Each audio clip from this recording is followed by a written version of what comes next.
Health and Human Service Finance and Policy Committee. Today is Monday, March 15th at about 1:06 p.m. I am filling in for the first part for Senator Benson, who checked in and had to run off to Commerce, and then she'll join us. The first bill we have up, members, is Senate File 952. And I will move this. I understand this needs to go to Agriculture after we're done here. Is that correct, Senator Mathews? Mr. Chair, yes. Okay, so I will move Senate File 952 to be passed and re-referred to the Committee on Agriculture and Rural Development. To your bill, Senator. Thank you, Mr. Chair, and thank you, members. Good to be back at the HHS committee here again. I have Senate File 952. It is a bill that will allow EMTs and medical providers to give first aid to a canine officer that's injured in the line of duty. We found out that it's currently a crime for that to entail unless you're licensed with veterinary medicine. And there's been a push to undo this to allow EMTs to give first aid on the scene in case of an incident. And this bill recently attracted attention again. A couple weeks ago, there were a couple of incidents involving injuries or deaths to canine officers that were responding to situations. And so that's put a lot more attention on this bill. So in the interest of time, I'd like to turn over to a testifier that I'm very excited to have here, Officer Joey Burns and his canine partner, Chase. And I will turn it over to him to give more explanation on this issue, Mr. Chair. Thank you, Senator Mathews. Mr. Burns, please state your name and who you represent for the record, please, and begin your testimony. Hi, I'm Officer Joey Burns. This is my canine partner, Officer Chase. We're with the Hibbing Police Department. We've been with the Hibbing Police Department for over 7 years. Well, I've been with them for over 7 years. Chase is going on 3 years now. So a little background, Chase, he's a dual purpose Belgian Malinois. He's an officer with the Hibbing Police Department. He came from the Czech Republic. We got him, we got to pick him in 2018. He's been with me since April 22nd of, April 22nd of 2018 is when I picked him up from the Minneapolis airport. And from there, he's been with me 24/7 as I was selected as a handler. He comes home with me every night from work. He goes with me every day to work. He goes with me to town. He went on us recently on a vacation to California. We have my girlfriend and our little one here. He's just a member of the family here with us. Every night before we go to bed, and we go and read the little one some books before bed. And if he's not inside that room with us when we're reading, he's there scratching at the door wanting to get in. So he's always with us. Like I said, he's a member of the family.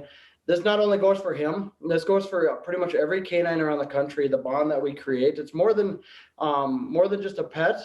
I'd say it's more than just a partner at work. It's more of a family member bond because he comes home with us every night. You stay. So, like I said, he's a Belgian Malinois. He's dual purpose, so he's trained in narcotics detection and patrol work. So when we were going through some training and some first aid training, come here, buddy. Come on. I noticed the statute said that the current statute that any work on a canine was veterinary practice, whether that be on a canine or any animal, I should say. And we were looking at that and debating on that due to the fact that a lot of these dogs in the line of duty get hurt like officers do because we do things that put us in danger, such as we go after bad people. Sometimes when we're tracking missing people through the woods, we might slip and get hurt. Cut ourselves. You stay. Sorry about that. So with this new bill, we were looking at, and I brought it up to our fire department and EMTs also, and they're very excited about how it's written, is that first responders, EMTs, would be exempt in assisting a canine who is hurt in the line of duty. This comes, like you stated, with several incidences that have happened recently, one being in February 21st of this year.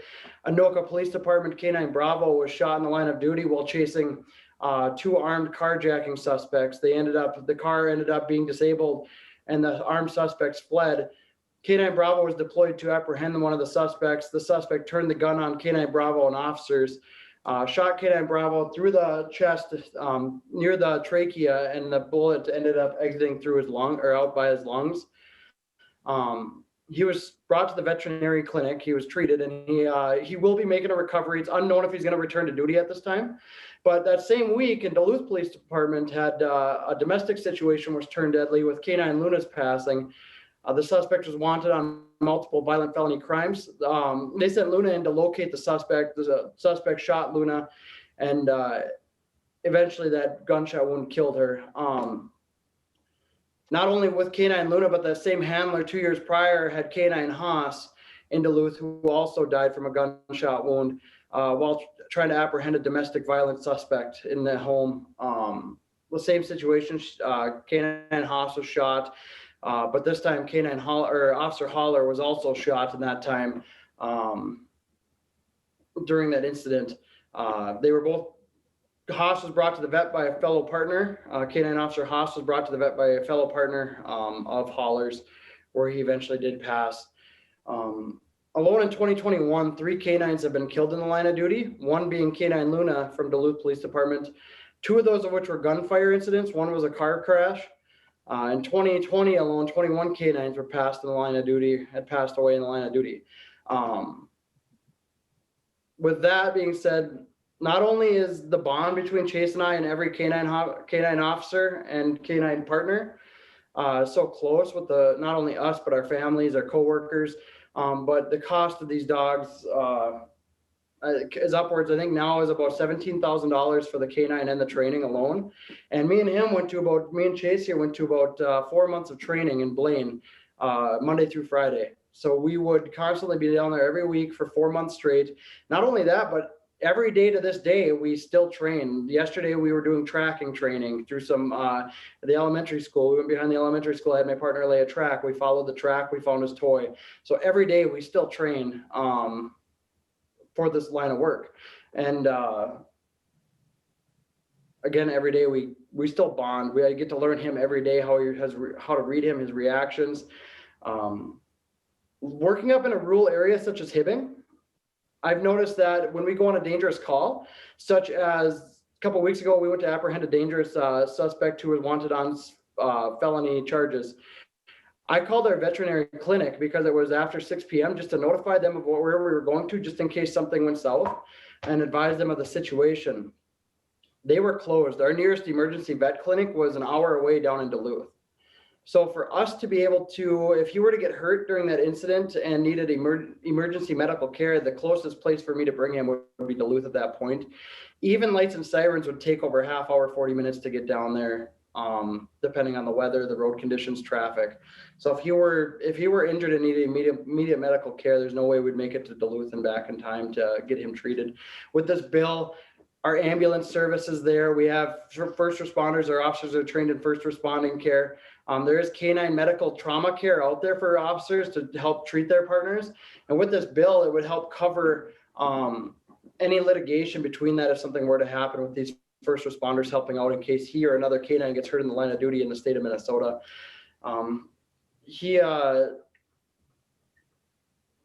Since this bill got brought up, I've had multiple veterinarians reach out to me also from around the area, and multiple fire departments and our EMS staff here in Hibbing and surrounding areas, and they are all pretty excited about this bill. They know there's training out there for canines, and they told me that they're all more than willing to help out with any training.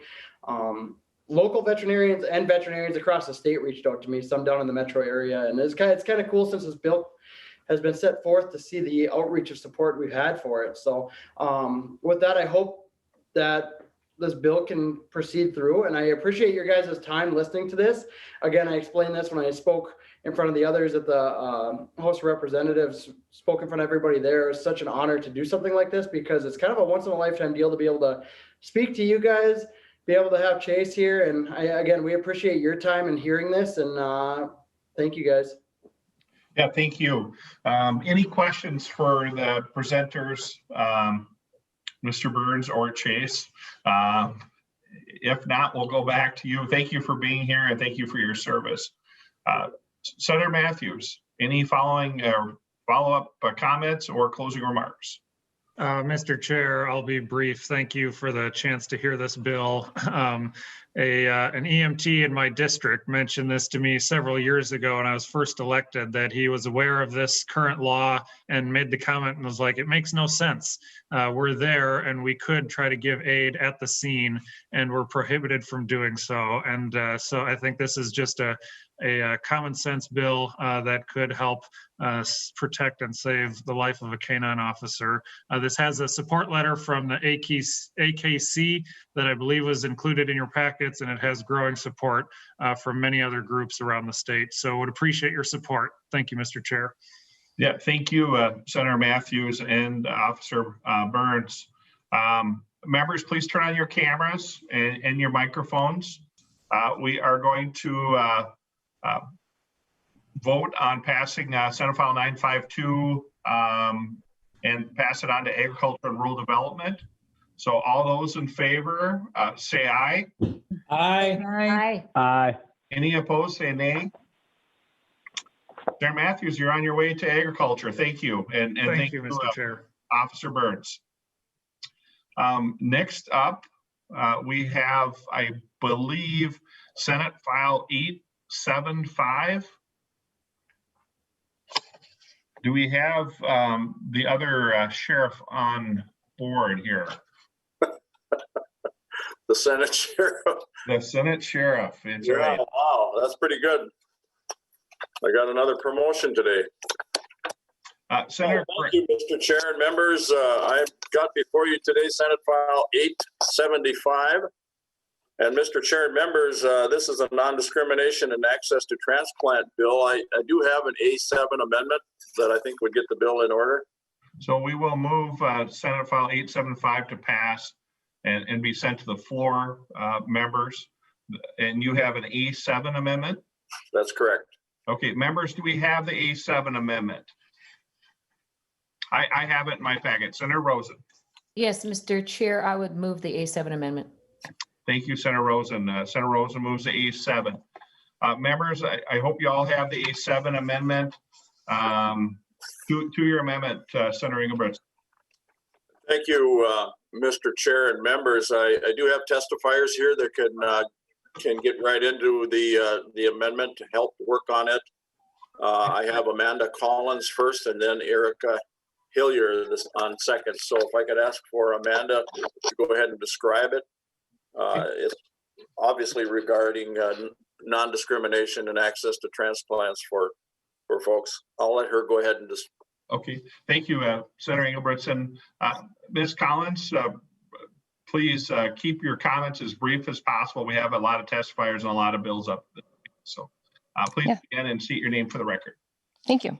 Thank you, Chairperson Draham and committee members. As Senator had mentioned, Senate File 875 is non-discrimination in regard to organ transplant. So I'm going to share some of my story. There was a written testimony from Sarah Kerfman from the Down Syndrome Association of Minnesota, which gave a lot of additional kind of clarifying information about the bill and about why it is needed as well, stating some comments nationally and some organizations that have said that this is needed and this is happening in organ transplant.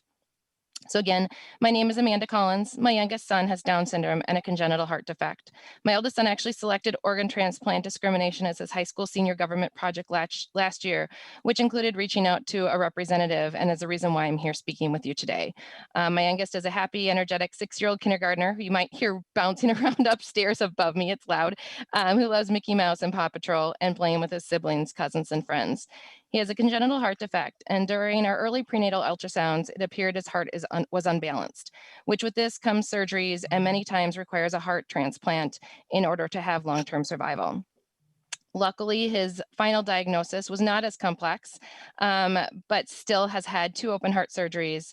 His heart's not mended. It's fixed, but it's mended, but it's not fixed. And we won't know really the future and what it will bring with his heart until he goes through additional heart surgeries. So this is necessary. This bill is necessary because even though we have amazing doctors, hospitals in Minnesota, there's provider bias that starts as early as a referring physician. The bias of doctors around treatment options for those with disabilities is something something we have dealt with since before my son was born. We've had to seek out second opinions to get the care my son deserves. Not organ transplant related, but our most notable has been with my son's tethered spinal cord diagnosis, a diagnosis that's typically made at 6 months of age. My son was seen by multiple doctors, specialists, physical therapists, where we raised concerns about his gross motor delays, lack of standing and walking, even comparison to his peers with Down syndrome. Our concerns were always met with, give him more time, he has Down syndrome. It took us going to the Down syndrome clinic where the physician there finally listened and pushed for testing, which led to the correct diagnosis and allowed surgery to release his tether at 4.5. So this delay from 6 months to 4.5 years may result in my son suffering from permanent complications.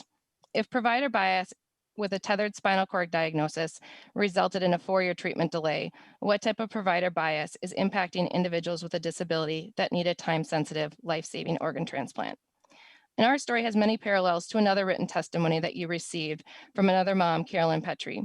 The difference is that her prenatal ultrasound showed heart defects that could lead to a succession of surgeries throughout childhood, and that which could require a heart transplant. She then asked her cardiologist how many surgeries her son's heart could withstand before he would need a transplant. And matter-of-factly, her cardiologist informed her that he may be able to get through 5 surgeries, but ultimately would not qualify for a transplant in Minnesota because he has Down syndrome. This bill not only impacts my family and my community of friends, but also it drives me daily at my job at Be the Match National Marrow Donor Program. I get to see how we are successfully serving patients in need of cellular therapy, most notably bone marrow transplants. This bill will help ensure that all people, irrespective of disability, are able to access the cellular therapy that they need. On behalf of my family, my son with Down syndrome, and his sibling advocate, I'm requesting your support of Senate File 875. We want to make sure that if he or anyone else with a disability needs a transplant, that their disability diagnosis is not utilized as the reason to delay or deny a transplant. It should not be up to a doctor or insurance company to determine if their life is worth saving. The same assessment process should be followed for any individual who needs a life-saving transplant. Thank you. Thank you for your testimony. Members, we'll do questions after we're done with all the presenters to keep the ball rolling here. Next up, we have Erica Hillier. Hope I said that right. Please state your name for the record and begin. Thank you, Chairperson and committee members, for taking the time to hear from me today. My name is Erica Hillier, and on September 10th, 2018, I gave birth to 7 pounds and 8 ounces of absolute perfection, my first child, Jonathan Milo Hillier. That day changed my life in obvious ways, but it was also the day I could no longer ignore, even unintentionally, the largest minority group in the country, the disabled.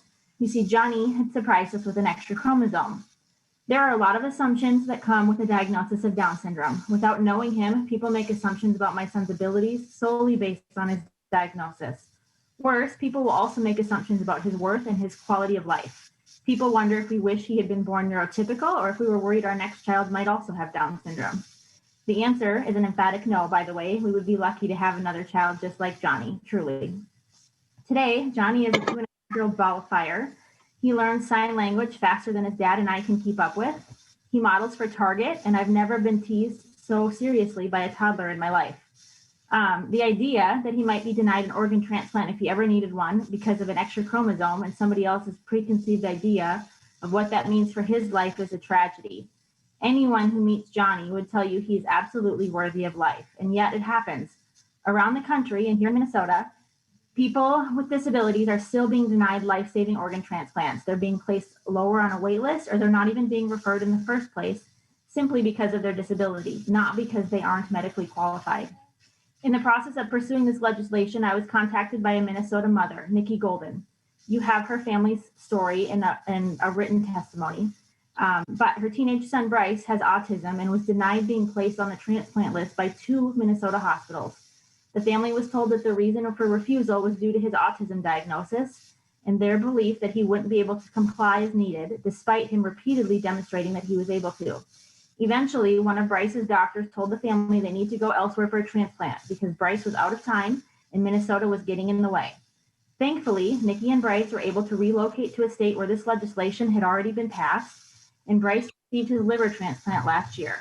Still, no Minnesotan should have to leave our state and be separated from their family to access necessary life-saving health care. 3 weeks ago, I gave birth to another son, just as perfect, loved, and valuable as my first. But one less chromosome means I will never have to worry a medical professional might decide his life is not worth saving.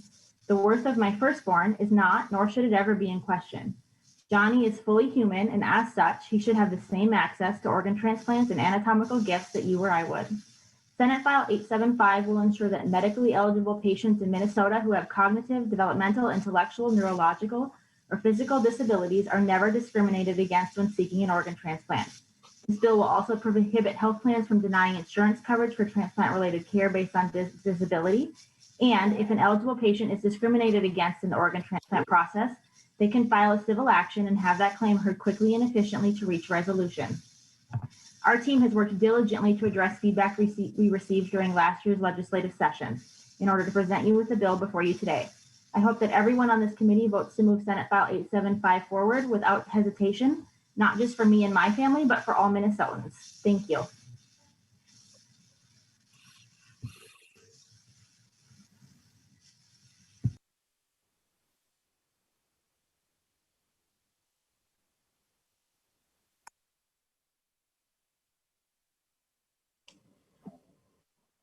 Thank you. Members, I think Senator Draheim is no longer chairing, so I'll resume the gavel. Next on our agenda, we have Amanda Collins. Welcome to the committee. State your name and please begin your testimony. I'm sorry, she already has. Oh, she has. I apologize. I was in commerce prior to this. So Senator Ingebrigtsen, if you would please continue with your bill presentation. Yes, thank you very much, Madam Chair. Both Amanda and Erica did some, I think, very compelling testimony with regards to a discrimination bill that I brought forward here for transplanting and not to discriminate. And I just don't think that I can actually get into any more than that. I do see that there has been 16 states have already passed similar legislation, and 17 other states are pending this year. So, folks, I didn't realize that this was even an issue or a problem. Like a lot of us that come to the Senate, we kind of go, "Wow, I didn't know that wasn't done, or that was illegal, or this was illegal, or that's not illegal." But nevertheless, it's very near and dear to me, as you probably know. I have a 61-year-old man living with me with Down syndrome, and I can't imagine him being treated any different than anybody else. So, folks, if you have any questions, please ask the testifiers at this time. Questions from members? I see Senator Rosen has her hand raised. Sorry, Madam Chair, I forgot to take it down. My apologies. Thank you. Thank you. Questions from other members? Senator Wickland. Thank you, Madam Chair. I just have a question about on the A7 amendment. Part of the change in the amendment is to the remedies section. And I see this has already gone to the Civil Law Committee. And I just wondered if this change is due to feedback you had from that committee, or what was the reason for changing that enforcement part to, or excuse me, enforcement subdivision to a remedies section. If you could just talk about that a little bit, I'd appreciate it. Thank you. Senator Ingebrigtsen. Thank you, Madam Chair and members. We did go to that particular committee, and it did go by. Maybe one of the testifiers that participated in this amendment could give a little better idea as to why we did that, but I think it's pretty self-explanatory. But maybe Ms. Collins or Hillier, can you explain that? And actually, yep, we actually have Marin Holden here, and she has been extremely involved in helping us work back and forth with that committee based on the feedback that we received. So we did receive feedback from that committee that led to these amendments. So I will let Marin finish the answer to that question. Thank you. Ms. Holden. Thank you, Madam Chair, and thank you, Senator Ingebrigtsen. Yes, these amendments, and Senator Wickland for the question, these amendments are an attempt to clarify how the remedies available under this section work with the existing remedies available under the Minnesota Human Rights Act. I'm with an attorney with legal aid, which includes the Minnesota Disability Law Center, and my name is Marin Holden. And We suggested these to Senator Ingebrigtsen, and he was very gracious in working with us on them because we believe that they help make it clearer how the remedies in this section continue to make available the existing remedies under the Minnesota Human Rights Act. Senator Wicklund, any further questions? No, thank you. That's very helpful. Thank you. Right. Senator Ingebrigtsen, seeing nothing further, closing comments, please. Wait, Madam Chair, my hand I is think I up. see a hand up, Madam Chair. Senator Nelson, your wall color and hand color are the same. It was difficult for me to differentiate. Please proceed with your question.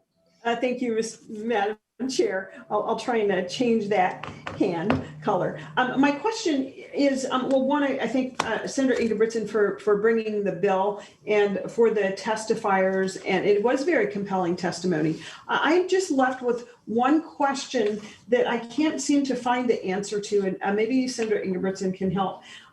So organ donation is so, it has very tight controls and the process. And I think the national organization is HESO, if I remember correctly. And I just want to know where do LifeSource is one of those organizations that works with Be the Match, that works with organ donation. And I'm just wondering, has LifeSource or the National Organ Donation, it's kind of like a regulatory body. What are their stances on this particular bill?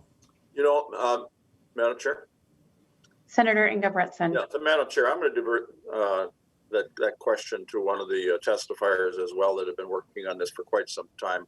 I'm not familiar with that organization, but I'm assuming they probably are. Thank you. Ms. Collins, you probably have the best insight. with my work at Be the Match. So really, it doesn't impact, really the impact is at the referring physician level, not at, it doesn't change the process for registering or, what needs to happen as part of the registration process. It's really at that level where disability is being determined as a factor to even keep somebody from going forward to being brought to the transplant list. So it's really prior to even those organizations getting involved that individuals are being denied to be moved forward to even be brought to there. So they are medically cleared. It's the fact that they have a disability diagnosis that's keeping them from even being listed for transplant. There's been no argument, the 16 states that have passed it, there's been no concerns from, the fact that those 16 states are now listing individuals with disabilities on their transplant lists. So we've gotten no pushback nationally for the legislation and the transplants that have now gone forward in those states or from the other 17 states that are already in process. So we've heard nothing negative nationally on this bill related to that. Does that help answer your question? Senator Nelson? Yes, although I know that, have they weighed in on this? Because I know some of those, some of the priority comes from those organizations. And I'm just curious if they've been contacted, and would Minnesota joining the other 16 states, which have adopted similar proposals, would that change in any way the way that the organ donations are allowed at hospitals, or the way that the procurement are allocated? Because I know there are some questions that would automatically, it would automatically, preclude someone from being an organ donor. And I'm just wondering how this bill would impact those guidelines. So I don't believe there's any impact. Collins? Yeah. Thank you.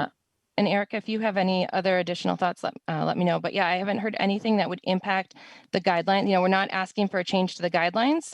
We're not asking for a change to the way that people get listed or the requirements around the listing. It's really those unwritten rules that are causing this. So it's not, we're not asking policies to change their process or their vetting or their medical clearance or the way that they're listing individuals or the way that those organizations are handling the disbursement of organs. It's really those unwritten rules that are happening where we're not even getting to the right level to get to the transplant or to even get to the referring physician to say transplant's even an option. The mom that had her prenatal before her baby was even born, they were told your son has Down syndrome, therefore you will never be eligible and we will never list him for transplant.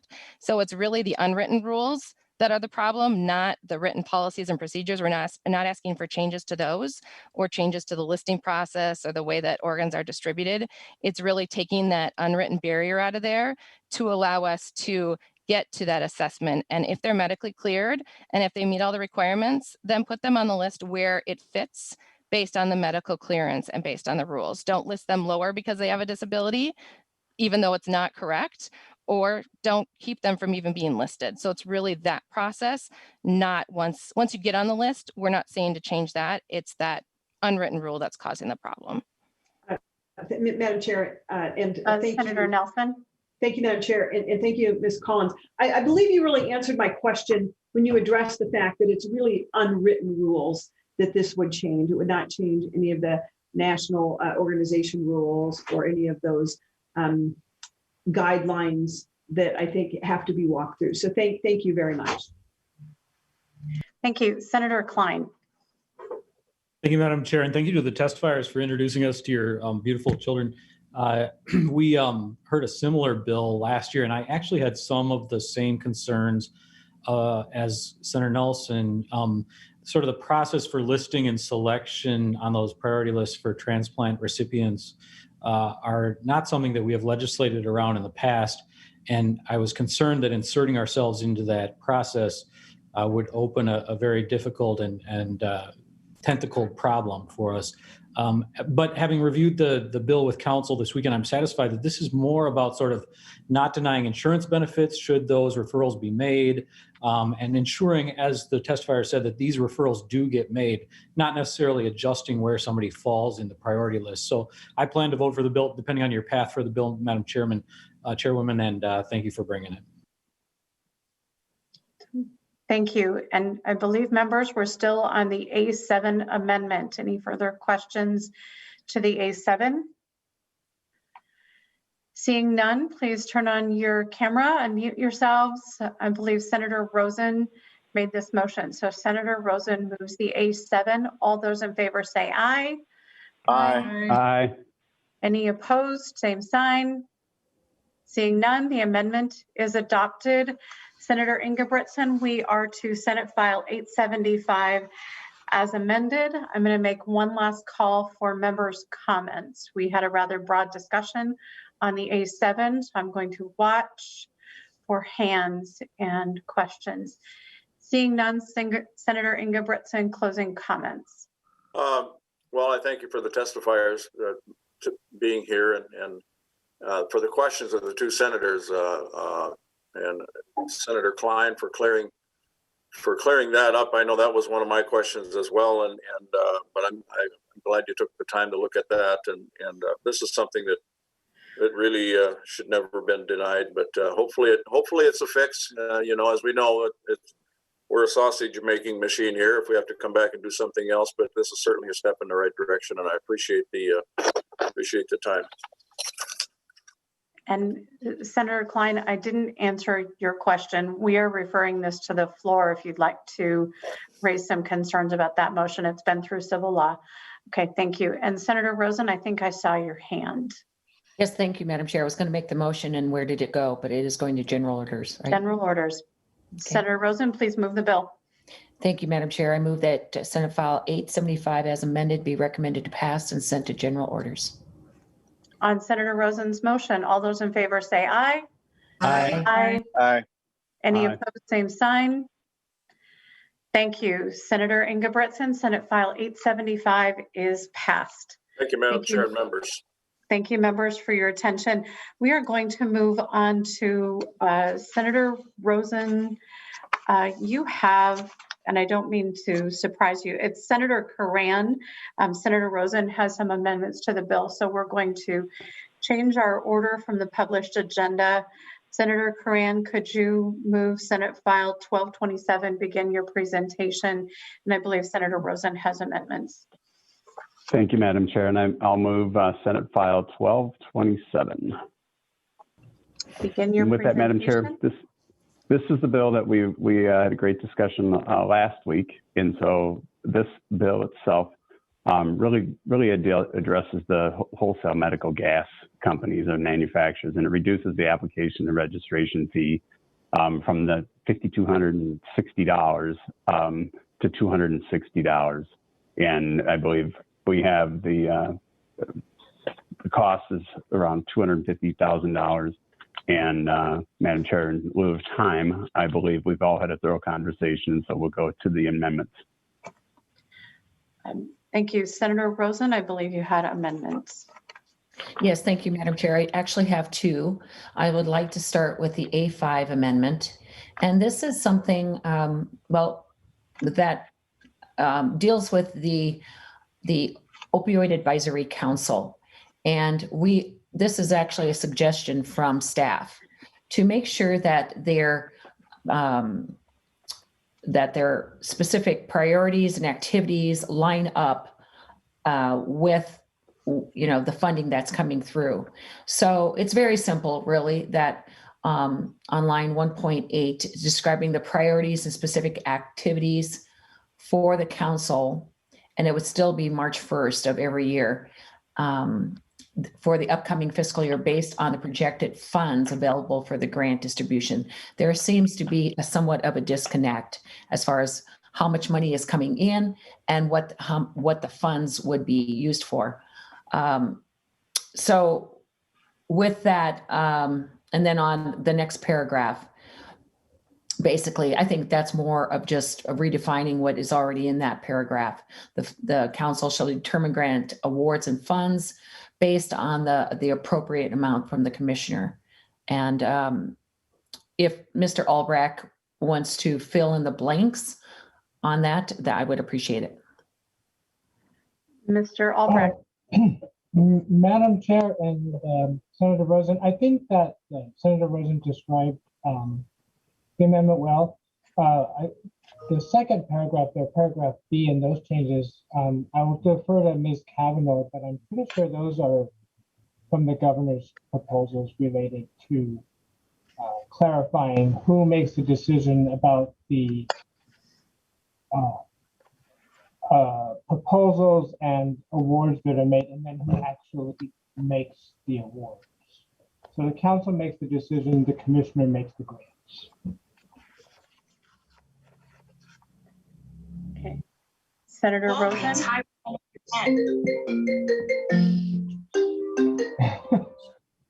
Sorry.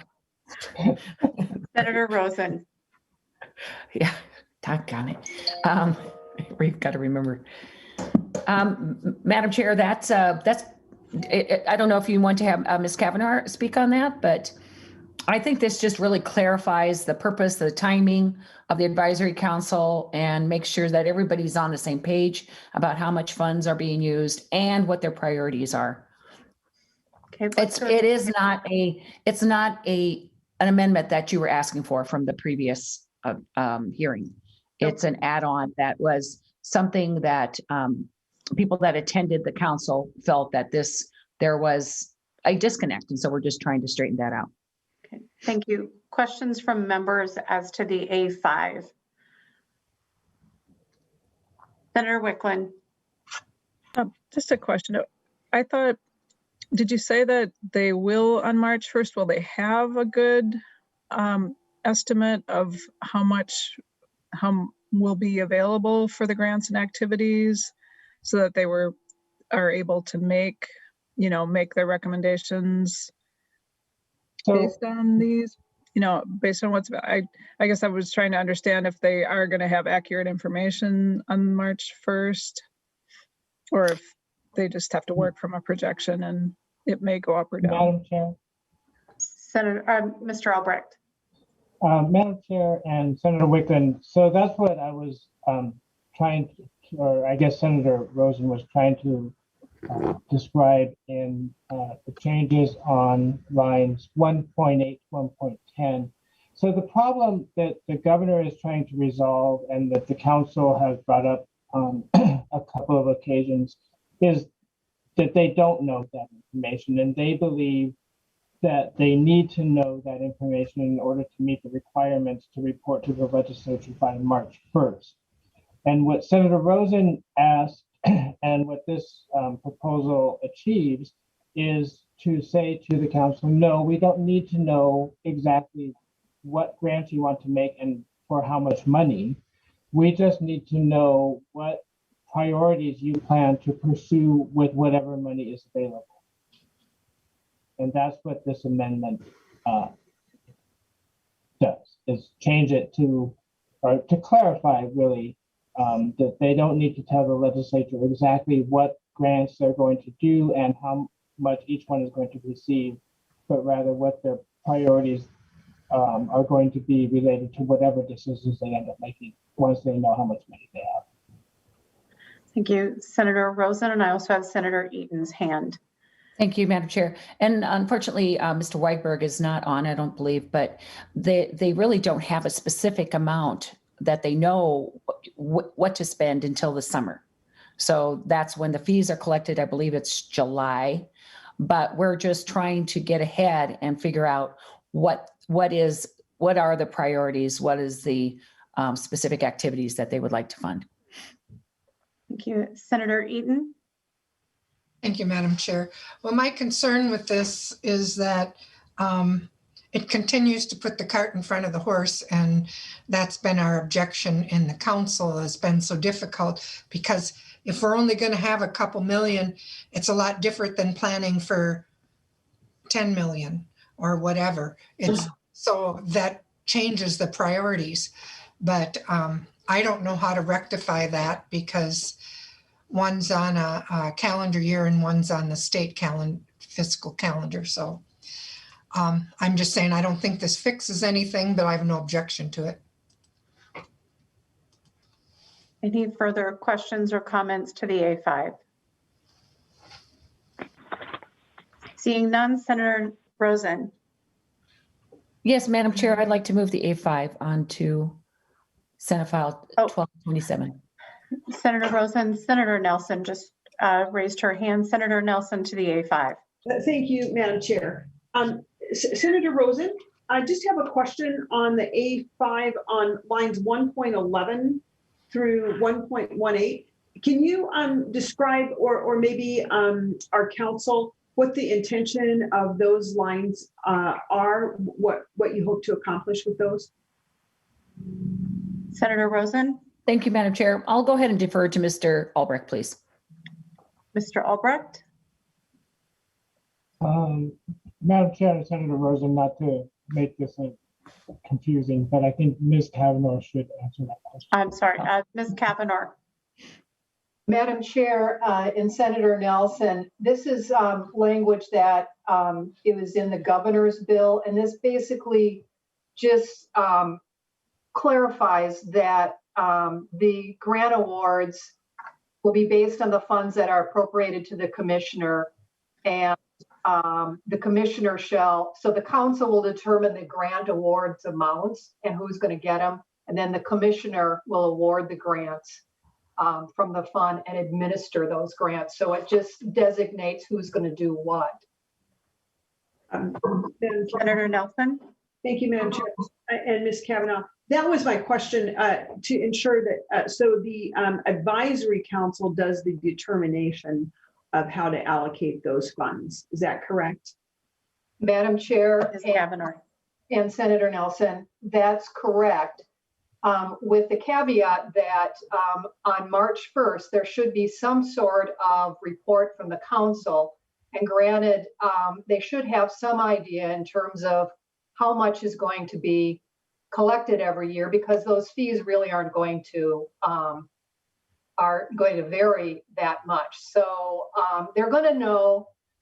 They have in the past, but at this point, there should be some consistency now that they've paid back the general fund. So going ahead in the future, there should be some consistency, unless the legislature does, various things to the fund. But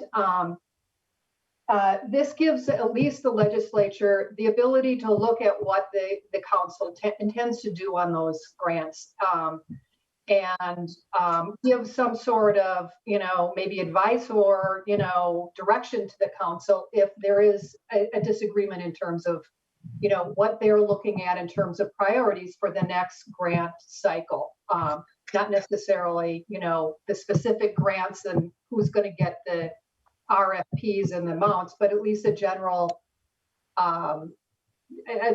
priorities as to what they think that they're going to spend this for the next the grant cycle that goes with the fees that are collected within that next fiscal year.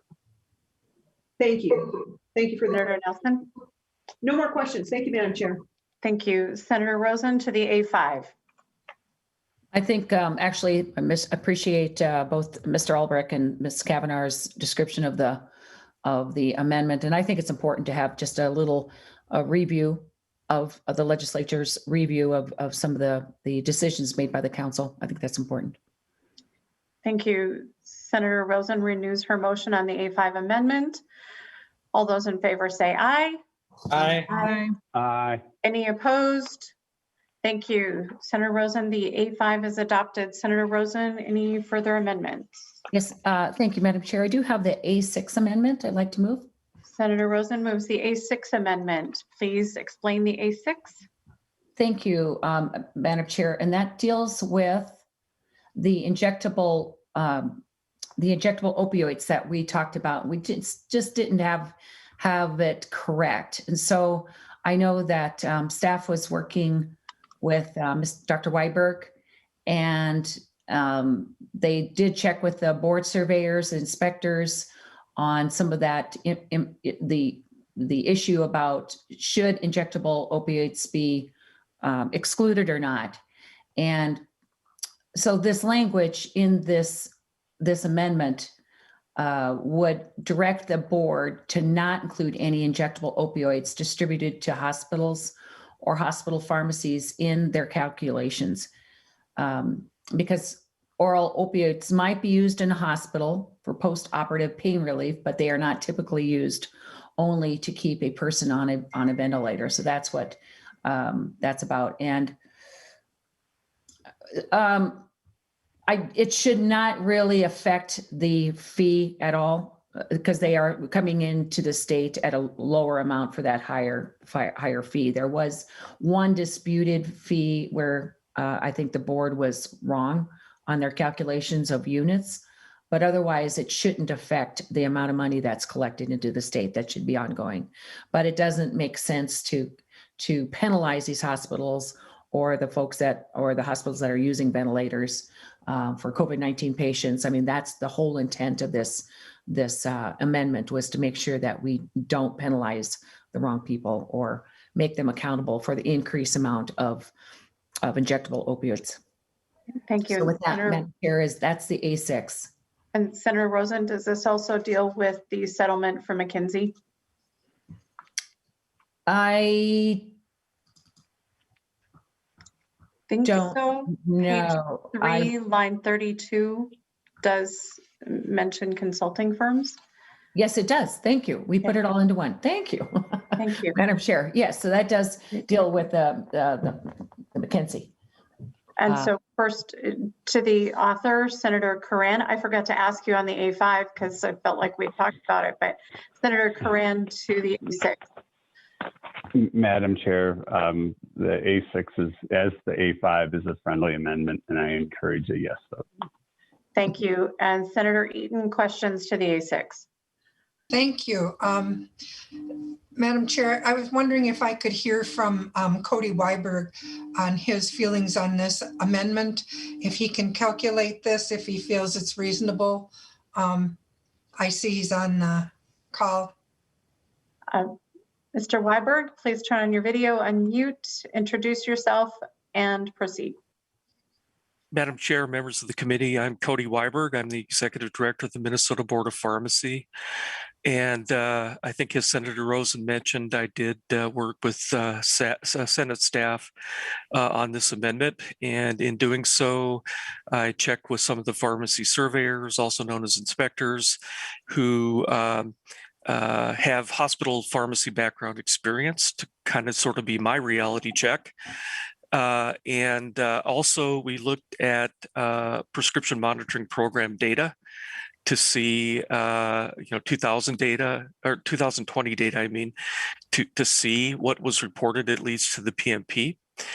And yes, this is an amendment, I think, that captures the desire to make sure that pharmaceutical manufacturers that have a lot of sales of drugs that are used with ventilators on an inpatient basis, that they would be excluded from the calculations. And I think what Senator Rosen was mentioning is there really was only one company the first year that initially was slightly over 2 million units. The way that my staff had calculated units, and they appealed that, or they asked for they disputed it, is the term we use.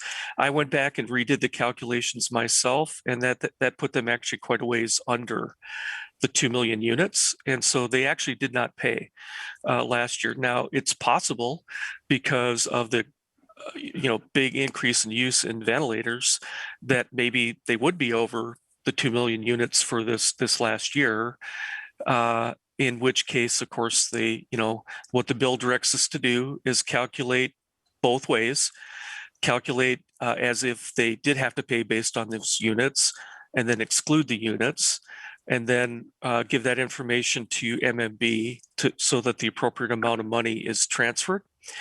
When doing the fiscal note on this, there is one company that paid the fee last year that would not have to pay the fee under this language, not related to this issue. That's a company that exclusively makes drugs used for medicated assisted therapy. And they paid the fee last year because there was no exclusion. They would not pay it this year. So it's possible that this other company that didn't pay last year after the dispute might have to pay if we didn't change anything. So I would estimate that there'd be no more than about $500,000 that would have to be transferred from one fund to the other. Thank you. Any further questions from members? Thank you, Mr. Weiberg. So back to the A6, Senator Rosen. No, thank you. Thank you. I'm glad Dr. Weiberg was able to explain how this is going to work. And I think this is absolutely necessary to make sure that we aren't penalizing the wrong people. So Senator Rosen moves the A6 amendment. Please unmute and turn on your video. All those in favor say aye.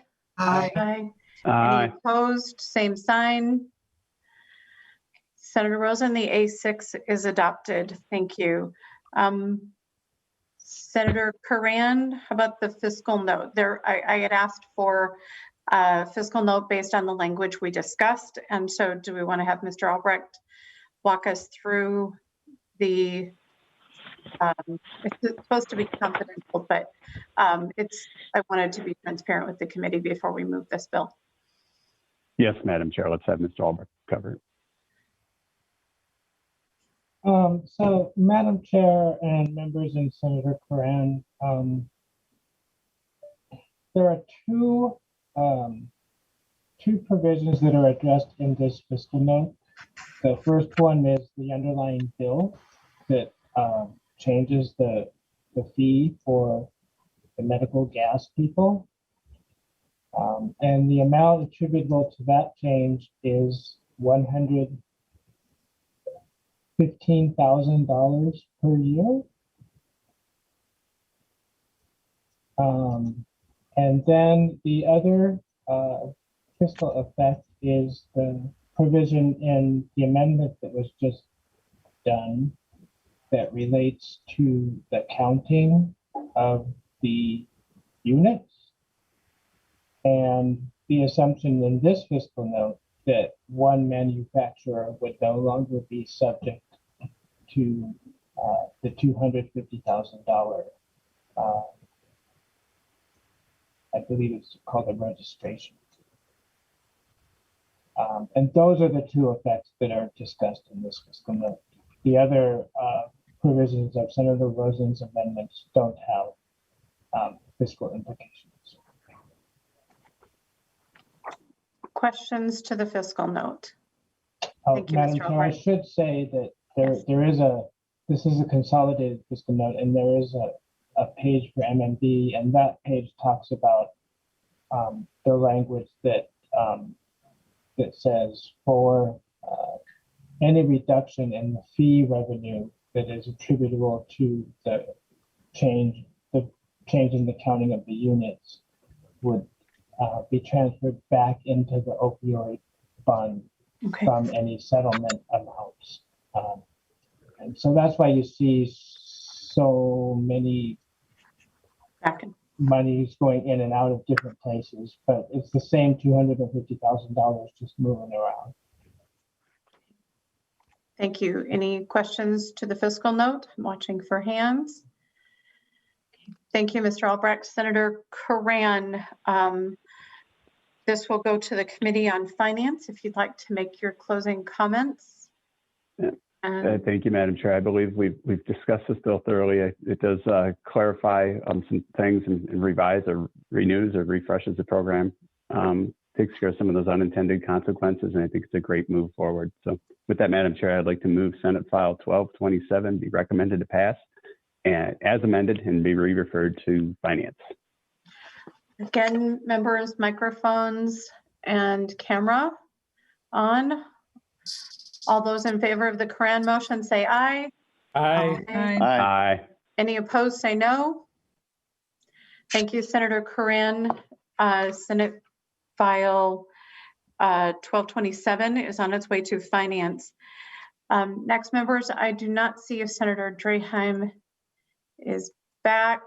So Senator Curran, I think we're going to have you chair because I need to move Senate File 1372.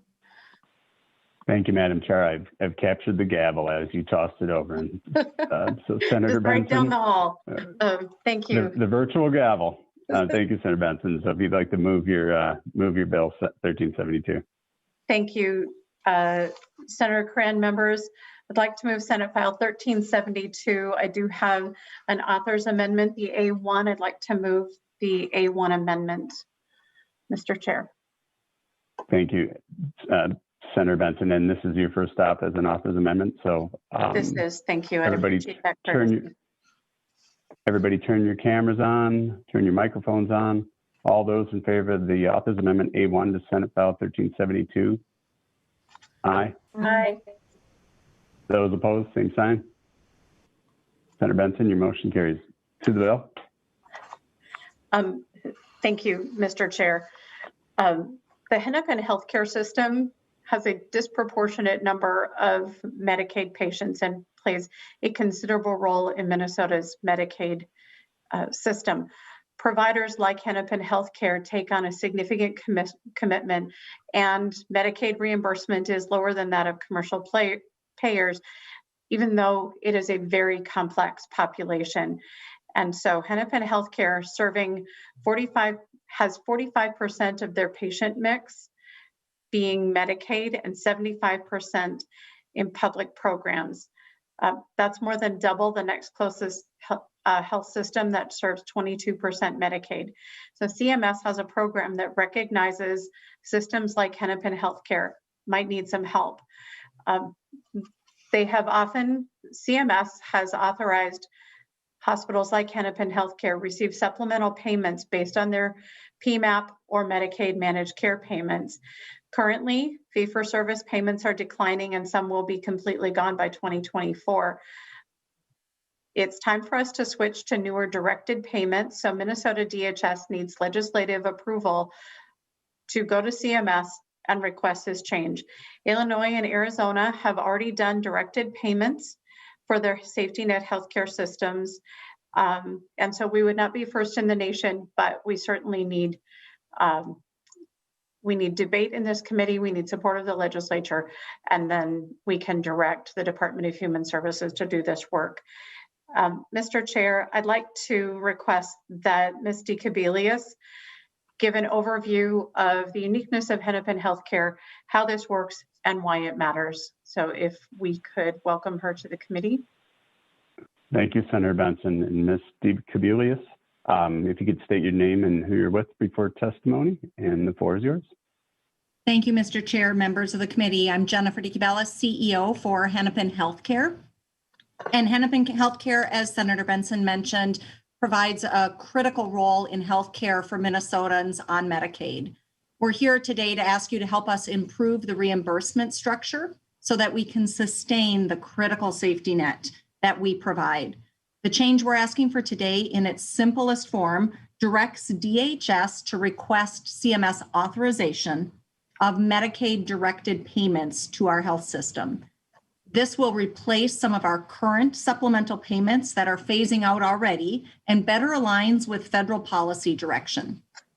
As Senator Benson mentioned, the bill is complex, and this complexity speaks to the patchwork of financing that occurs at the federal level for safety net health systems in order to provide services.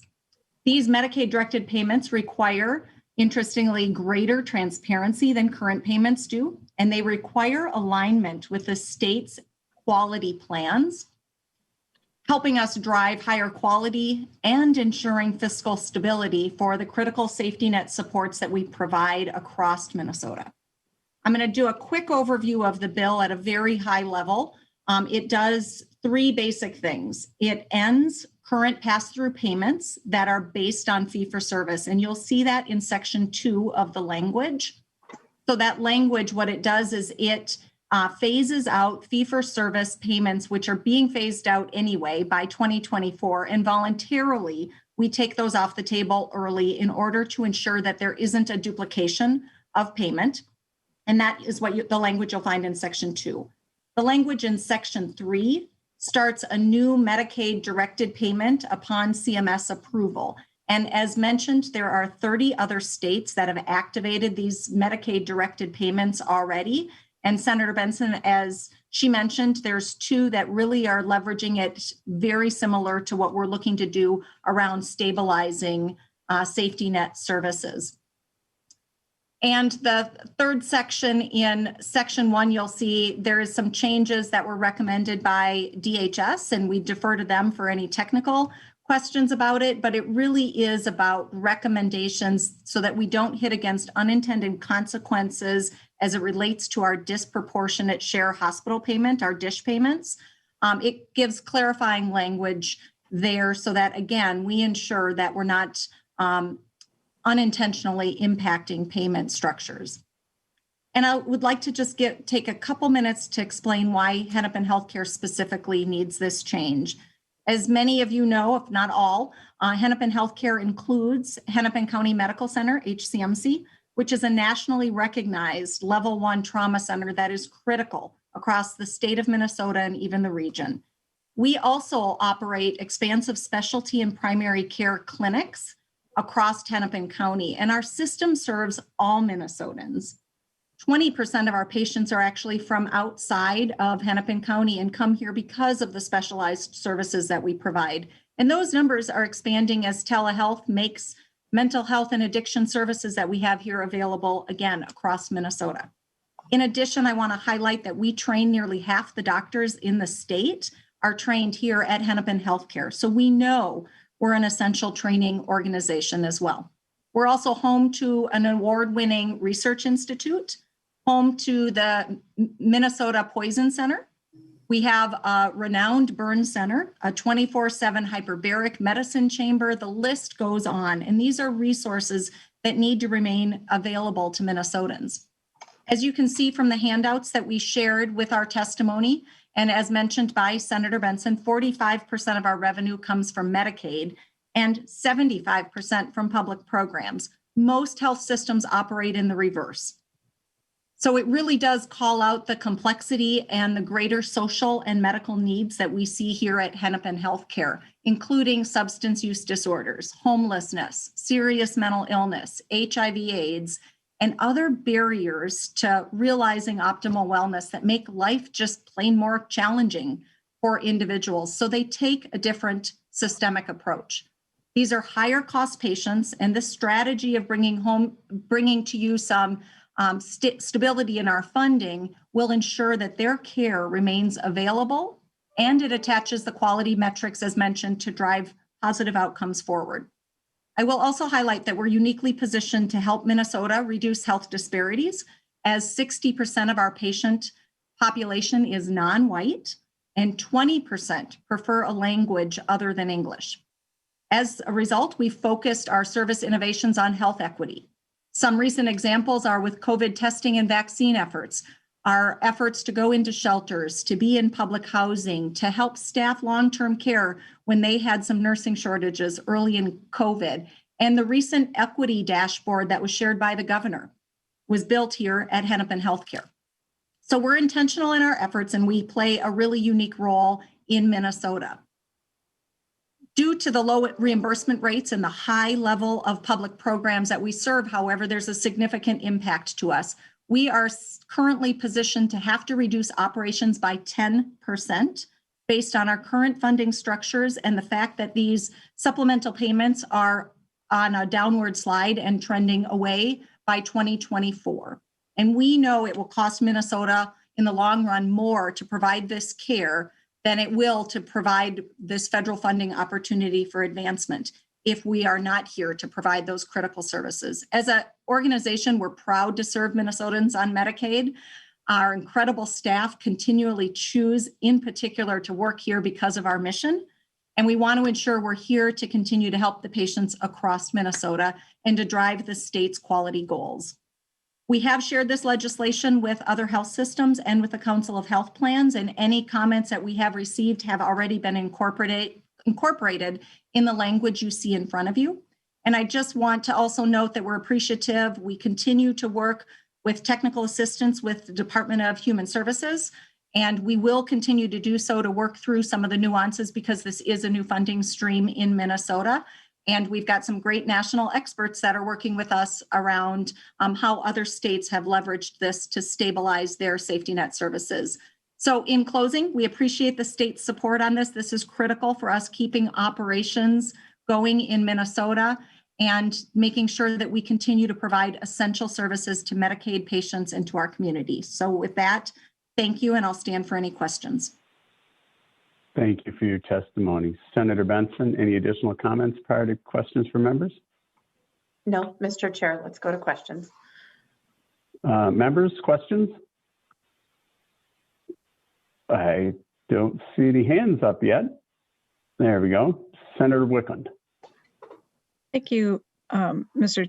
Chair and Senator Benson. I don't have any questions, but I've been hearing and working with Hennepin County on this as it's moved forward, and I really appreciate your work to bring this bill forward and in order to take advantage of a way to alleviate these issues given the unique nature of Hennepin healthcare. So I think that the explanation of the bill, I appreciate your walking through the amendment and letting us know what's in there, but I just mainly want to comment that I appreciate that we're able to move this forward this year and recognize the unique qualities of Hennepin healthcare. So thank you. Thank you, Senator Wickland. Members, any other members' questions? I see no further hands raised. Senator Benson, final comments? Thank you, Mr. Chair. We're going to lay Senate File 1372 as amended on the table and wait for a fiscal note. It also gives HCMC and DHS a chance to do any final technical adjustments before we move this out of our committee. And so with that, I would move that Senate File 1372 is laid over, on the table, waiting a fiscal note and further action. Thank you. Senator Benson made motion to lay over and put Senate File 1372 on the table. We need a vote for that? No, if we don't vote, Okay, then we thank can you. just take it up without a vote. If it was a controversial bill, I'd ask for a vote to make sure there were no surprises, but it's not controversial. We just want to notice the public that it's on the table. It's not going anywhere without further committee action. Thank you, Senator Benson. And so with that, members will move on to the next bill, which is Senator Benson. Senator Benson, would you like to move move 1636? Thank you, Mr. Chair. I move Senate File 1636 to be before the committee, and the motion for this would be to go to civil law. It will get caught in a Rules Committee hearing because we did not make a deadline, but the motion will be to civil law if the committee decides to move the bill. So with that, Mr. Chair, Senate File 1636, licenses abortion facilities. Members, the most straightforward way to look at this is this language is nearly identical to licensing for birth centers under Minnesota Chapter 615. So it's just putting the same healthcare standards in place for abortion clinics as we do birth centers. A quick walkthrough specifies that a license is not transferable and is subject to revocation for failure to comply. A license can be for a single entity, even if it's on different premises. There can be temporary license issued, gives details about what must be included in a licensure, including name of the applicant, the site location, person in charge of the facility, if it's accredited or approved by a membership organization, an effective date, names and license numbers of healthcare professionals on staff at the abortion facility, just like at birth facilities, subject to inspection, just like birth facilities, a fee schedule that will help cover the cost of the inspection, the same requirement for health records as there would be for a birth center, and then severability, because if one portion is found to be unconstitutional, the remainder would remain in place. There is an appropriation for licensing that could be recaptured based on the licensing fees provided. So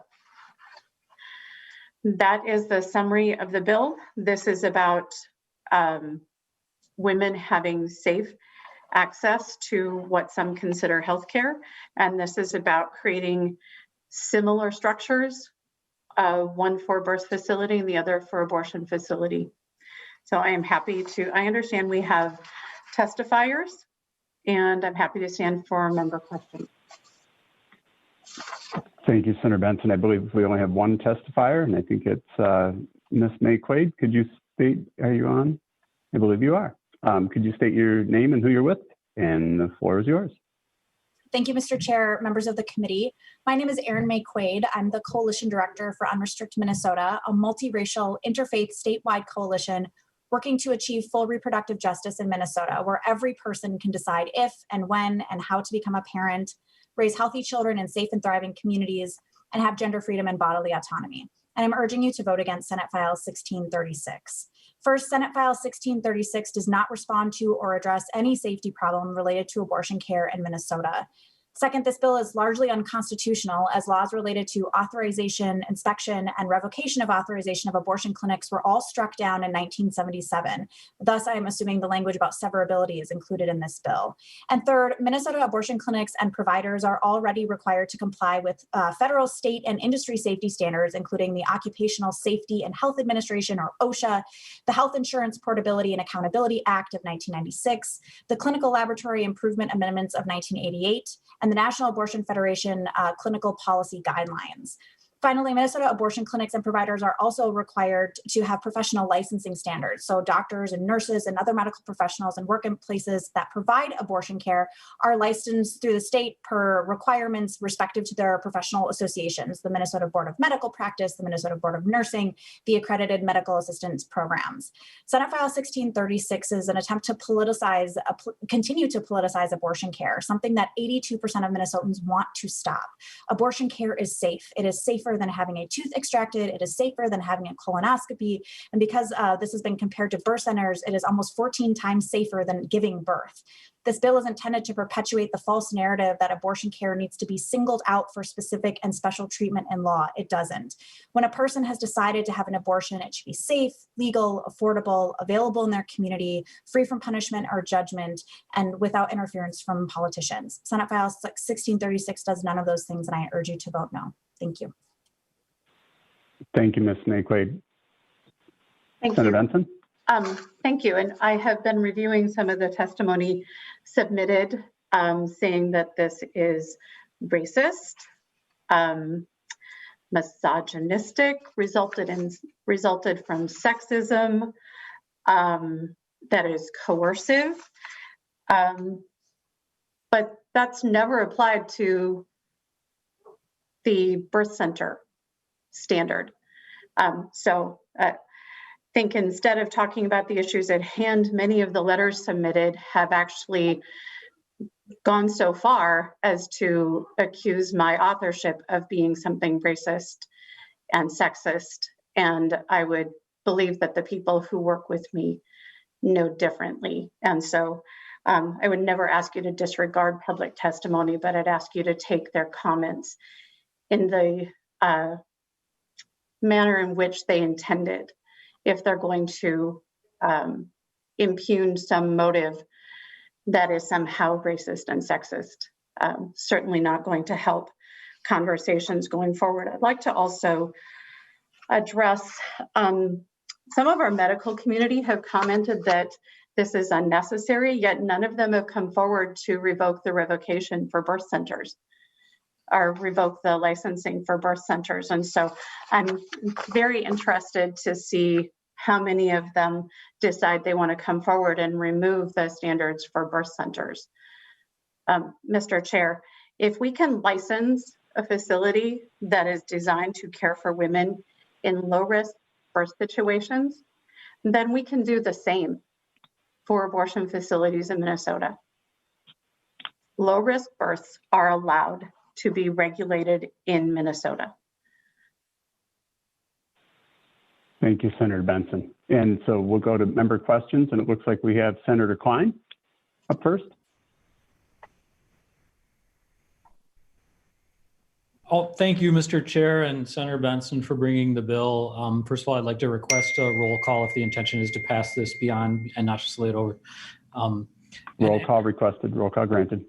Thank you, Mr. Chair, and I'll keep my comments brief. Thank you to Ms. Mayquade for speaking well. And what we haven't heard from the author, unfortunately, is the problem that is seeking to be solved.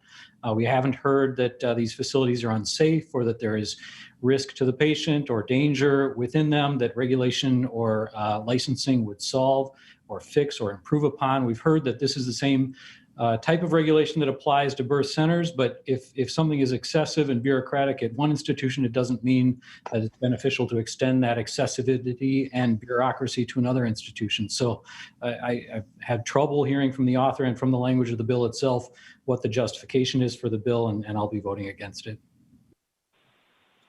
Thank you. And Senator Benson, follow-up comments? Senator Klein, I think there might be some confusion. Have people complained about safe birth facilities? I mean, there are risks to abortion. Perforated uteruses, the need to transport to other facilities. If there's a vacuum curettage abortion, there are certainly complications with abortion, and we track those. I just want to review the MMA letter. No similar requirements exist elsewhere in state law regarding health facilities, when in fact 144.651 has the regulation. So I just think there is a lack of conversation in the medical community about what we're actually regulating. Thank you, Senator Benson. Senator Wickland? Thank you, Mr. Chair. I guess first I just want to make a comment about public testimony or public comment. I mean, I think that the purpose of allowing the members of the public to provide feedback to us is just that, to get us public feedback. And I don't think that, I think all of us understand that we review the public feedback and we assess whether it helps us inform us more, and we can be a judge of what the intent and what the feedback is providing to us. So I guess that I just want to make that comment.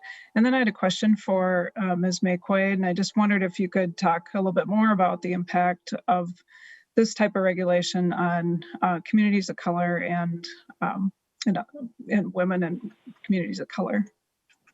Thank you. Thank you, Senator Wickland. Ms. Mayquaid? Mr. Chair, thank you. Senator Wickland, thank you for the question.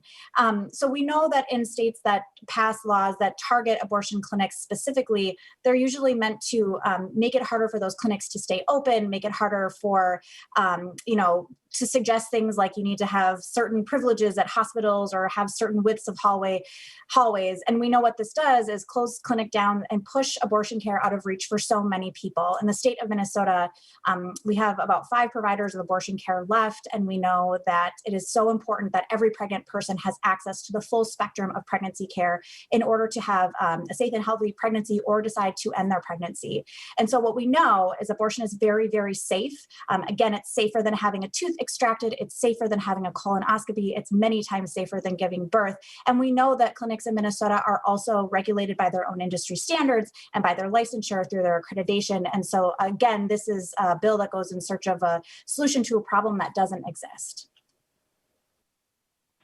Thank you, Senator Wickland. Any additional comments? I just wondered if you, Ms. Mayquaid, if you could comment on the provision in the bill that requires providers to include the name and license numbers of health professionals that are employed at a clinic. Could you comment on the impact that might have on providers in Minnesota? Ms. Mayquaid? Mr. Chair, thank you. And Senator Wickland, that's a great question. We know that providers of abortion care, people who work in clinics, are often targeted for violence, harassment, doxing. We just celebrated Abortion Provider Appreciation Day, which was actually started in recognition of the harassment that abortion providers often face by just doing the work to provide this full spectrum of pregnancy care. And so it is very dangerous and would allow different ways for people to target this providers of pregnancy care. Thank you, Ms. Mayquaid. Senator Wickland, do you have a brief follow-up? No, I don't have any more questions, Senator Mr. Benson? Chair. I will have more comments later. Thank you, Senator Wickland. So next we have, looks like Senator Nelson is next. Oh, excuse me. Thank you, Mr. Chair. My question is similar to Senator Wickland's question, which had to do with the opposition to the language in the bill, which I'm looking for here, which I haven't seen, but I understand there's a requirement that employees and staff have their names listed as working in that particular facility. And I just wanted to note that, we have many regulations regarding staff members who need to be listed as working in a particular agency. I think about the financial services agency. We have to list on our on our licenses. It's online who is working in our agencies. And it seems like that I just don't understand that objection because we do that in so many different areas. And so I can understand the testifier objecting to targeting and harassment and all of those type of things that none of us, I don't believe anyone agrees with those things. So, but I think to object to the bill based upon the fact that there needs to be a listing of who the providers are and somehow feeling, and that their license numbers be listed. Well, let me just say, the financial services folks, you have your licenses listed, and it's very public, it's very transparent. our teachers are listed online as well. So I just don't see this, Ms. Quaid, as being any different than how we handle so many other aspects in our society. So Senator Benson, can you explain a little bit or point to me in the bill where this particular provision is? I guess it would be in the bill. Where is that language? I guess I'd like to just read it with my own eyes and try and understand what the objection is, but I don't understand it based upon all the other things that we do in Minnesota regarding licenses. Thank you, Senator Nelson. Senator Benson? Thank you. Page 3, line 3. Thank you. So that, Mr. Chair. Senator Nelson? This particular provision seems no different than what Minnesota is doing for very many services and licenses. So I just don't find that objection supportable. Thank you. Thank you, Senator Nelson. Senator Drahan? Thank you, and I apologize for coming in again late. I had a couple bills up. Just wanted to talk a few items that were discussed when I jumped back on. The inspection piece, you know, being a multiple business owner and had my hands in a lot of different things over the years. There's inspections all the time. You know, my current business, one of them, I get at least 6 inspections a year from different agencies that come in and inspect it. That's just part of operating a business, and it's for the safety of the people. As far as displaying a license, I got a haircut on Friday. You know what was the stylist had up on the mirror? Her license. In my own businesses, past businesses, current businesses, what do we have to display? IDs, licenses, very prominent, very right there in front of the customer. So we know that it's a qualified person doing whatever it is, and that could be for getting your hair done, to selling real estate, to financials. And then the comment about the hallway. You know, we have building inspectors all the time in different buildings all over the state, and I don't see why a hallway width would be any different for a facility that is providing for abortions versus any other building in the state. You know, if it doesn't meet the requirements, it doesn't meet the requirements. I had an email this weekend that someone complained about one of my bathrooms in a building that was remodeled 8 years ago. $1.5 million remodel. Tons of inspections. It was all up to code. And someone was complaining about the hallway, which is up to code as far as I'm aware of. So I don't see treating this industry any different than any other industry. Hurts or helps, you know, either way, I guess, but it should be all the same. So I don't care what you're doing. It should be treated the same as other similar type businesses. Thank you. Thank you, Senator Drahan. Senator Eaton. Thank you, Mr. Chair. I guess I just see that these restrictions are medically unnecessary. Just adds another layer of regulations. And as is typical when people oppose abortion, we add more legislation that makes it more difficult to obtain or get access to reproductive health care or abortion. I just see this as another one. I think it's about politics and not about patient safety. And I'm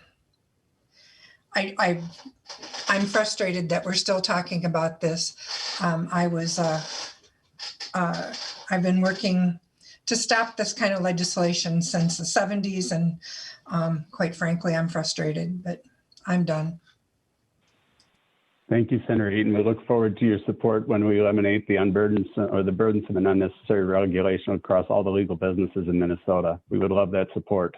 and we'll work side by side with you to make sure we accomplish that goal for all of the businesses that we placed upon at many different governmental levels. But we seem to be very selective in our selection of those we choose not to include under the umbrella of burdensome regulations. So with that, Senator Benson, any further comments? I'm sorry. I see Senator Nelson's hand. Senator Nelson, your hand it blends in. Very difficult to see. I will try to figure out how to make it a brighter color, but I can't do that right now. But thank you, Mr. Paint Chair. your office. And to Senator Benson, I just have one question regarding the regulations. That seems to be a point of opposition. And I understand that Planned Parenthood and the National Abortion Federation do have regulations that their members must comply with.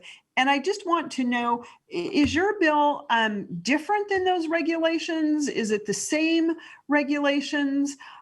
Why? What is the opposition, or why is it that? And then maybe I need to ask the testifiers if they have these regulations. So, what's the difference, Senator Benson? Thank you, Senator Nelson. Page 1, line 13, and Mr. Chair, my apologies, refers to an accrediting or membership organization, a national organization that establishes clinical standards for abortion care. So we use their own standards. So, Mr. Chair, Senator Benson, so if one of those organizations does have evidence-based clinical standards, then is that what, I mean, does that mean that they could be licensed? It's not like this would be requiring anything over and above what is already required by these organizations. Is that correct? Senator Nelson, it requires some additional disclosures, but it sets the standard based on their national organizations. Thank you. Thank you very much. Thank you, Senator Nelson. Senator Benson, I see no further hands. Would you like to make your closing comments? Well, Mr. Chair, there are a couple of post-operative complications. As we keep hearing, this is safer than a tooth extraction. Heavy bleeding and hemorrhage with estimated blood loss in excess of 500 cc's, uterine perforation, infection requiring inpatient treatment, heavy bleeding or anemia that requires a transfusion, failed termination of a pregnancy that results in a continued viable pregnancy, incomplete termination of a pregnancy and requiring a re-evacuation. Those don't sound like tooth extractions to me. So there might be abortion procedures, chemically induced early stage abortions, that are easier physically than a tooth extraction. But the fact that there are cervical lacerations, uterine perforations, bleeding to the point where you need a transfusion, infection to the point where you need inpatient treatment, tells us that it's probably not the same as getting a tooth pulled. And so, Mr. Chair, Senator Benson, before you move, we do have one additional question. Senator Wicklund raised your hand right when you started. It's okay, we'll take Senator Wicklund. Thank you, Mr. Chair. Senator Wicklund. I'd add some comments, and I'm sorry, I didn't mean to raise my hand, but I couldn't tell if we were moving to the final, if Senator Benson was going to make her final comments or not. And I just wanted to say I really object to Senate File 1636, and I just saying that because something else is regulated in a certain way, that we need to add regulation to an already over-regulated procedure is really, it's really not a valid reason to bring this bill forward. The bill is adding unnecessary regulation that doesn't provide a specific benefit, medical benefit to patients or providers, and it doesn't improve their health care. Facilities already today, they are bound by regulation, by the regulations of their accreditation, and they follow those, and the providers that work at them are all licensed according to the state of Minnesota requirements. And so that is why people can be assured that they can receive the safe and healthful care at these locations, and that the locations are able to address the complications that you and they understand how to address the complications that you're talking about, Senator Benson, along with the fact that they're vast majority of the time there are not those complications. So I object to the bill being brought forward on those for those reasons. I think that this idea of naming, calling out the names of the providers who are working at these clinics, to say that that's just like other situations, I think that's totally ignores the facts that these providers are facing backlash and attacks on a legal and should be completely available procedure. They face threats and have to call the police and escalate these threats or escalate these concerns to the FBI because of the threats. That is not what's happening in other cases where people are putting their names out there that they are part of, an industry. So I really think that just adding this and saying that it's logical, it doesn't stand up. No similar requirements exist elsewhere in our state law regarding health facilities. We have letters from the Minnesota Medical Association in objecting to this bill. And if we really wanted to do more to help reproductive care for women in Minnesota, we'd be looking at bills like Senate File 963, which is a Patient Right to Know Act, which would give providers the right to provide medically accurate, evidence-based information to their patients without any interference from lawmakers.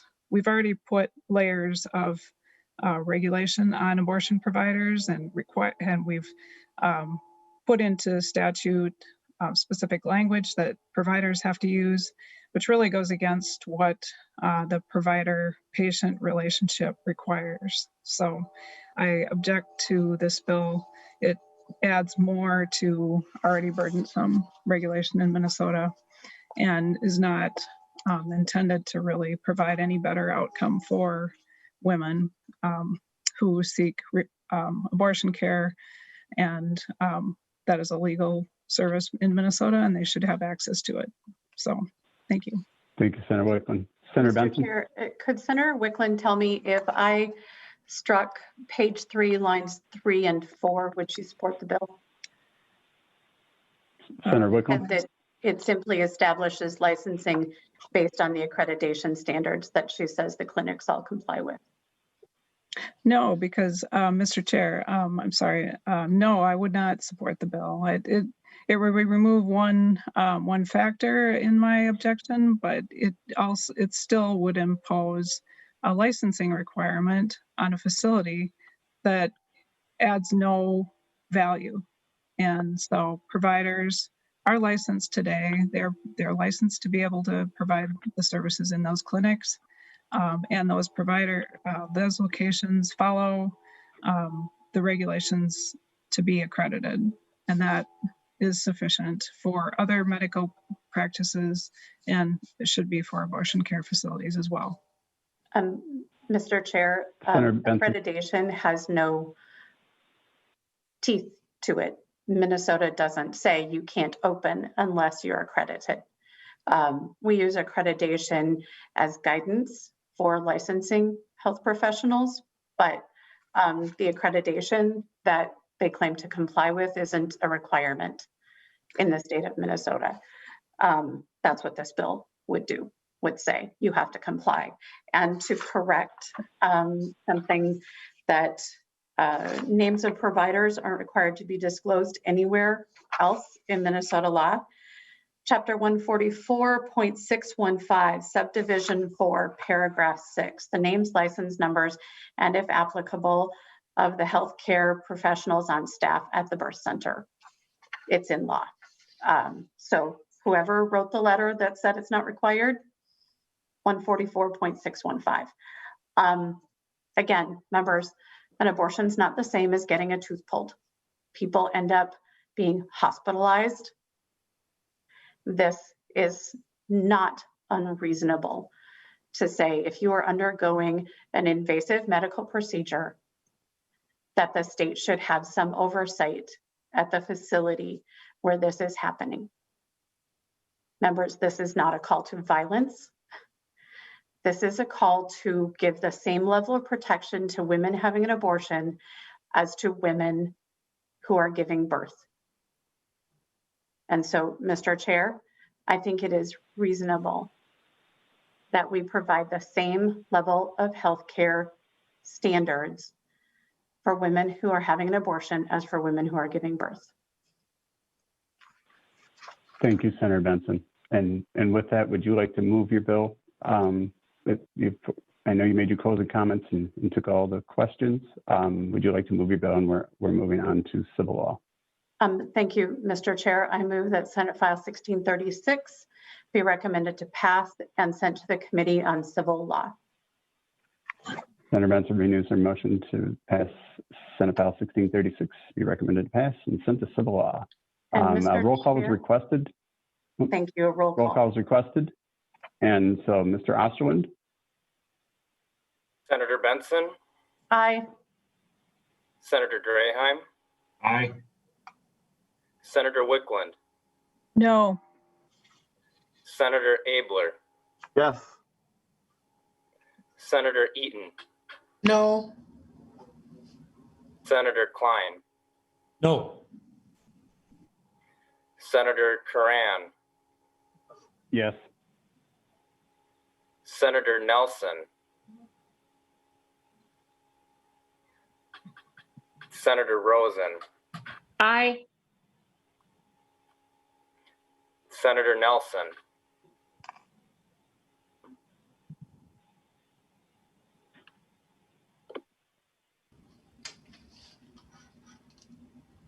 I believe Senator Nelson was, nope, there she is.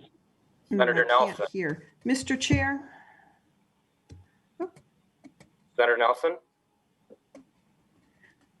I can't hear, but are you ready for my vote? Final vote. Senator Nelson, we are ready for your vote. I'm sorry. For the roll call. Nelson votes aye. Thank you. Thank you, Senator Nelson. Mr. Osterland, do you give us the totals? There are 6 yes votes and 3 no votes. With that, with 6 yes, the motion carries. And Senator Benson, your bill is on to Civil Law Committee. Senator Benson, would you like the gavel back so you can tell us what the week ahead leads? We have completed our agenda for today. Wednesday will be a long day. You can bring us to adjournment, Mr. Chair. And with no further business before us, we are adjourned. Thank you, everybody.